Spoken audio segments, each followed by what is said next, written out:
Morning. All right, so instead of doing a tip of the day, what I'm going to do is another hot heading, because that seemed to be a pretty popular thing going through. Not to mention, our guests, GMs, are real interested in seeing how we do it here, because they seem to like how we put this together. So I decided, instead of doing a tip, what I'm going to do is a hot heading of the week, and work that out, if that's okay.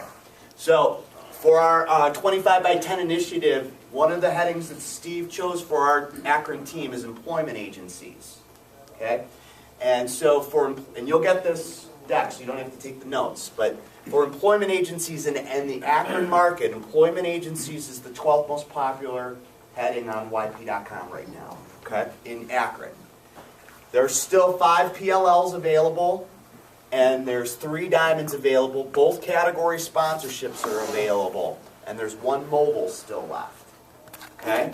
Now, what you want to know is that on a PLL, it should get you around 101 clicks on average per month, but that should generate you between 18 to 23 calls. I know the calls are hard to see up here, but it's about 18 to 23, where a diamond's going to generate about 114 clicks, should generate about 20 to 26 calls on its own, okay?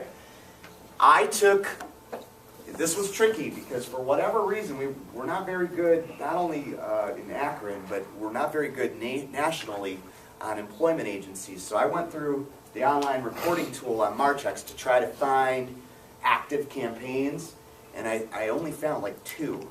And one, there was an employment agency that only focused in on lawyers. So I wanted one that was more general, that did a little bit of everything.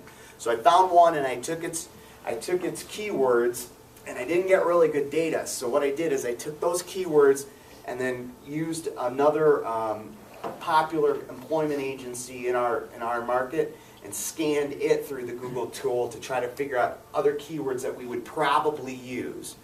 And so based upon that analysis, for the keywords, the average Google amount is like $3.57 per click. Just, you don't really need that, but just so you kind of know what's going on. Okay, if we can go to the next slide, please. All right, so this is just to show you that I did my due diligence, and it's average.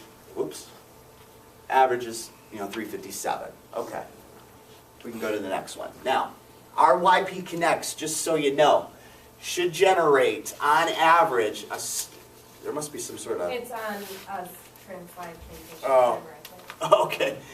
All right. So on a 600 YP Connect, it should generate about 9 to 16 leads per month. On an 800, it's about 11 to 20, give or take, calls and leads, and then so on down the line. 1,000 YP Connects, about 12 to 23, and a 1,200 is 14 to 26. So kind of figuring out where your customer is and what their objectives are, you got a lead range. Okay, if we can go to the next one. All right, so what I did is I put together a program for you, just the internet portion, no print. What I did is employment agencies being their focus, because that's the main heading. Some of the ancillary headings that you might want to consider putting them in is employment consultants, employment opportunities, employment screening, but the big one is temporary employment agencies. That's the other big heading that you want them in. Employment agencies, just for your knowledge, is a D heading, so it's the second most expensive heading, where temporary is a C. So knowing that, what I did is I put a program where I'm giving this employment agency a PLL. You can use the 30% off. And I put it in the Akron Megazone. But the thing that you're going to need to do when you're in front of your employment agency is make sure you probe, because a lot of these employment agencies could do our Super Megazone, because they'll do Cleveland, they'll do Youngstown and stuff like that. Not all of them, but just that's your big question, is making sure you understand their scope. So in this example, I'm just using a Megazone. What I did is I put them in a PL ADV, using that LI ADV incentive, so that way you can give them the extra points and other headings. And I use those ancillary headings so that way we can get them more areas to be seen in. The sponsorships I positioned, selling them the employment agency category sponsorship. That way they can influence somebody else's referral, as well as companies when they need temp help. They usually go back to the person that they worked with, and for whatever reason, if you can put your agency in a position to influence somebody else's referral, they might be able to get calls that they would have never gotten just from having the sponsorship. So get them under employment agencies, and then your free category sponsorship will be the temp employment. So you got them really well covered, okay? So they can be both under employment agencies and temporary employment agencies. Okay, go ahead. All right, now, so this is the PL, we only have one PLL in Akron, and this happens to be them. And so they're averaging 168 clicks per month, just off of this one heading. So I was telling you that you should get about 101. Well, this customer right here is getting 168, so you know that that number is pretty darn close. If we can go to the top again. Now I'm going to break this down for you. An average employment agency customer's value is about $549. This is based off of your B&I reports, which says it's about $478, $480, and then our market measurement tool, which says it's about $560. So everything else is right around this $500 range. So use $500 as your talking point. It's saying that profit per sale is about $120. That's going to vary, and I probably wouldn't go down that road. Just stay around with what an average ticket item is, right around that $550 mark. Okay. So the thing though that you have to make sure is that $550 mark is an average for an agency that doesn't just do temp to perm placement, but it does a lot of just temp work. If you work with a firm that places attorneys or places engineers, that dollar amount is significantly more. Okay. I know this because my daughter works for a firm that places attorneys, and I know that their average value of a customer is several thousand, not 550. So that is the big, when you do your ROI scenario, I'm just giving you an average nationwide. Make sure that you try to understand what their real value is of an average sale. But let's use this number for our scenario, for our example. Okay. I had to move this back here. You could be bothered to move. Well, he had to see the screen, you know, chalk line. Okay. So by program, if we could go back to the program, please. The program itself is 1385. So it's a pretty aggressive program. It's not super dominant. It doesn't include any print, but that's a pretty good, puts them in a dominant position on YP.com and gives them a little bit of search. I put an 800 YP Connect in this program.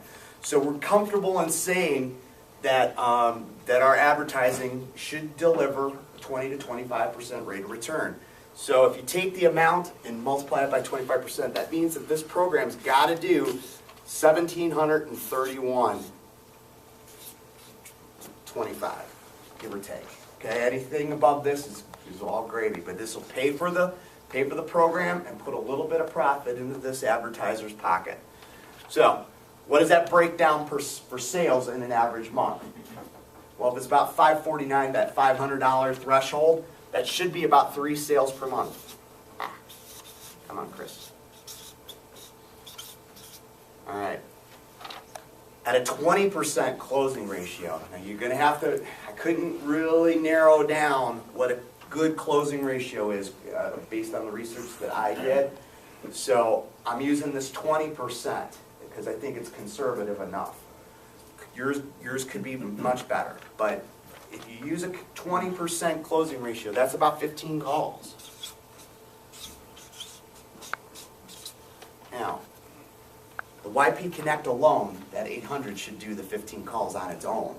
Not to mention what that PLL will generate. You know, I showed you that you have a PLL that's online right now that's doing 168. So this program should easily realize this rate of return. Okay? Not including, I didn't include in this ROI scenario category sponsorship. I didn't include any of these ancillary headings. So everything else that this program generates will be on top of. What do you think? Pretty good? Okay. Any questions? Some of the big things that you want to ask when you're talking to an employment agency, some of the big things that you want to make sure as part of your fact finding is temp to perm. You know, what kind of positions are they looking to fill? What are their most common positions that they want to fill? Because that might help determine what other headings we need to put them in, okay? Yes? Will we get to a point where we know what the category sponsorship is actually delivering? That's, we're supposed to know that in fourth quarter, but it may not be until first quarter next Okay, year. they're working towards. Yeah, to where they can separate it, the Yeah. sponsorship, yeah. But the thing that you can do, Bill, is if you have a customer who put on a category sponsorship, is figure out the date that it went live and look at their activity before and then look at their activity after. And that's why I used that one dentist presentation, because that was the only thing that was different on that snapshot. That can pretty much determine, you know, for that one dentist that we used, it was a 300% improvement. Most of them are about a 25% improvement, but, you know, there are certain headings where it's significantly more, especially industries like this, where it's very referral based. Okay, any questions? Real quick, Chris, Sure. we can also, when you're with the temporary agency, when you're talking to them, find out who their best customers are, because some people, like you said, attorney firms, other people get into retail, other people get into manufacturing, what have you. With direct mail in there with that, we can pull those industries also. And so reach out and say, hey, you know what, look, we specialize in your industry. And then when they're searching, I mean, they're fully covered then. Absolutely. All right. Okay, so do we have any availabilities for rideshare that?